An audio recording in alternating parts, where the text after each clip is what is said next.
Yeah, what's up, everybody? Welcome to another episode of Prison Break, a real deal escape plan. I'm your host, JD Rutherford. Our last episode went very well. I was very pleased with the feedback that I got. So this channel is going to stay up. These segments are going to keep on going. We're basically going through chapter by chapter of my book, An Imprisoned Mind: A Guide to Escaping Our Self-Made Prison. And we're going to jump right into chapter 2. The journey begins. So feel free to subscribe to this channel, give it a thumbs up, a like, and also leave a comment, and I will try to respond to you as promptly as I can. So the journey begins. So what is a journey for us? Well, a journey could be anything: spiritual, physical, mental, whatever it is. And it's constantly something that's evolving within our life. For the purpose of the content here, it's involving our state of mind and the way we think. The journey towards leaving behind the person that we used to be and reinventing ourselves into something a lot more productive, positive, and going places. Goal oriented, emotional intelligence is high, and your rational thinking, your active listening skills, you're being objective, you're unplugging yourself from the herd mentality, and you're becoming more of a free thinker, and that's where the journey starts. So for me, the journey started for me when I was entering the federal prison system. Now I'm no stranger to the prison system, as I made it aware to all of you in the last segment. I've been in and out of that system. I came up in one of the hardest, most violent prison systems in the country, the California Department of Corrections. I've been on some of them yards where there were some of the most violent riots that you can imagine. People were getting stabbed. There were also times where the CERT team was coming and beating down your cell door and dragging you out of your cell in the middle of the night for this, that, or whatever. And for the most part, incarceration in this country is not Club Med. It's not Sandals, and it's a very horrible existence to be in. So it's not really that hard for somebody to understand and to see their environment through their own perception, even if an external stressor has manufactured your perception for you through your departure from rational thought. It's still not hard to see that prison's a horrible place, and it's something that needs to be escaped by any means necessary. It's something that needs to be put behind you forever. So for me to take that first step on this journey, I had to understand that I needed to separate myself from everything that I was inside of there, involved in prison gangs and in the stabbings and using drugs, smuggling drugs, all involved in all of the little hustles and the moving and shaking that was going on in the yard, being a part of the politics, all that stuff. I had to set myself aside from, and it wasn't that I was getting soft or I was getting scared or I was turning my back on the homies. No, it had really nothing to do with that. All it was simply a spiritual awakening that was going on within myself that had manifested itself into something personal and something that was necessary in order for me to evolve into another state of mind. So in this process, like myself and you will be asked, well, do you have any regrets? Don't you have remorse for the people you harmed? And herein lies the confusion, because far too often do we confuse and join regret with remorse. And it's really counterproductive to what we're trying to do and what we're trying to accomplish. So let's go ahead and go right into that before we get into perception and other things that are going to take you down this journey. So regret. Really, what good is it for me to have regret? When somebody asks me, do you have any regret for what you've done? And I tell them no. The reason I say it as no is because I can't change the past. So what good is it for me to regret the things that I have done in the past when it's not going to benefit me in the present or the future, right? So for me, regret is kind of like something that's not even in my vocabulary, something that I don't even put into my mind at all. I can't say, wow, I regret all those things that I did, because it really doesn't progress me in any direction in the future, no positive direction at all. So what I have to do is I have to let go of that and say that Regret is something that is not benefiting my current experience. So it's something that I can't incorporate into my journey. What I can incorporate into my journey is a remorse through my actions and deeds. Now, this is very important.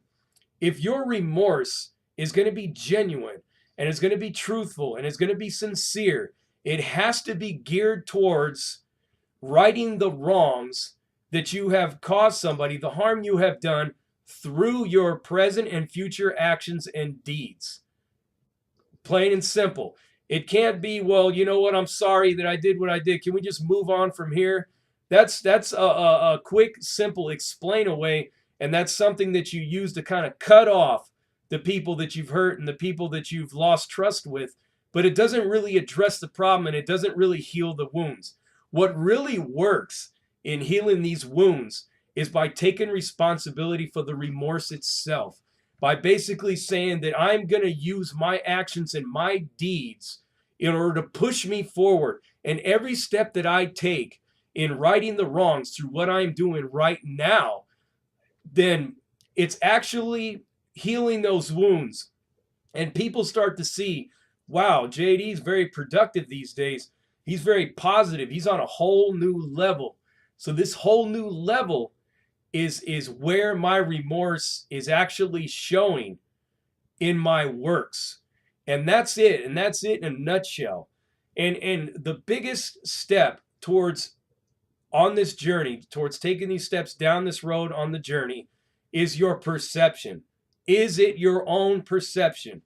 Do you possess your own perception, or are you plugged into the herd mentality where your external stressors have developed your departure from rational thought so much to where you don't even think for yourself? You don't even know if you have a clear idea of what your life and what your experience in this life is all about. So in order for you to actually seize control of yourself, you must become a free thinker.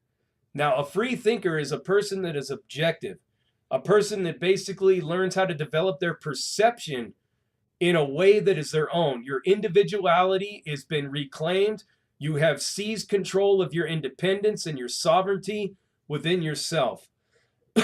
And to, excuse me, to beat past this incarcerated state of mind and parole your mind from that recidivism trap that you're in is when you learn how to perceive things on your own. Now, there's several steps that you can take in order to achieve this. The first one that I ask people to do, and it's the same thing that I did, and it works very well, is to set a personal journal for yourself. Create a personal journal that deals with your progress, that basically breaks down your hangups and how you experience things from day to day, minute to minute. If you have to set a time, I would suggest that you set a goal to have a time each day where you're going to log an entry into this journal, whatever it is that happened, and you're going to start to learn more about yourself, and you're going to start to see how your mind works and how this perception is either your own, and how you're going to start reclaiming your perception and moving away from external stressors. So your emotional intelligence and all of this will start to develop, and we're going to be getting into a lot of this stuff as segments go on. Emotional intelligence is very, very important. It's not only does it remove you from the social mirror, or the hive mentality, like it's the herd mentality, but it actually it flips your paradigm to be more of an individual and to start searching out the facts yourself and moving away from seeing things in absolute terms. So I challenge all of you to start journaling your thoughts and start to take control of your perception and start becoming more aware of your perception. And even go out and start to solicit feedback from others. I mean, if you have to put a post up on social media and you don't get the answer you want from the next person, don't get upset and pissed off and assassinate their character and call them all kinds of names and accusing them of being this, that, or the third.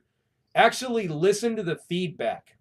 Because really, when you're lashing out against anybody else because they don't agree with what you're saying, that's not really you that's doing that. That's your social mirror, and that's your herd mentality that's telling you that you can't listen to any kind of feedback, whether it be constructive or not, from somebody else. So here are the three things that I would like to see you do until we move into the second or the third chapter when we start talking about the departure from rational thought. Journaling your thoughts. Starting to become more aware of your perception of everything. Start seeing things and start looking at everything and becoming aware of your perception. Open up yourself to feedback. Become receptive to this feedback.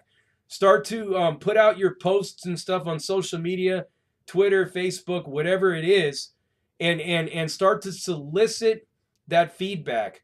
I mean, I know it sounds kind of crazy and a lot of people may laugh, but even comment on somebody else's post so that they can give you some feedback, and you'll start to see what I'm talking about. You'll start to see just how non-objective most people are. And when you see it on other people, you'll start to notice it in yourself. So do those three things. Journal your thoughts. Set aside a time each day to write an entry. Start to examine your perceptions about everything that's going on. If you have to sit there and look at a picture and study every detail of it, do that, because you're going to start to develop your own perception of things, and you're going to start to seize your individuality when you're doing it. And last but not least, seek out feedback. Seeking out feedback to anything that you say or anything that you're feeling and that you're doing. And that's where you're going to start becoming receptive and objective. I'll see you in the next segment, Chapter 3, Departure from Rational Thought, and we're just going to keep moving forward. Thank you for joining me. Like I said, give this channel a subscribe, give it a thumbs up, give me a comment, and I'll respond to you as quick as I can. Peace, and you guys keep the fight alive and break free from that incarcerated state of mind. It's parole time.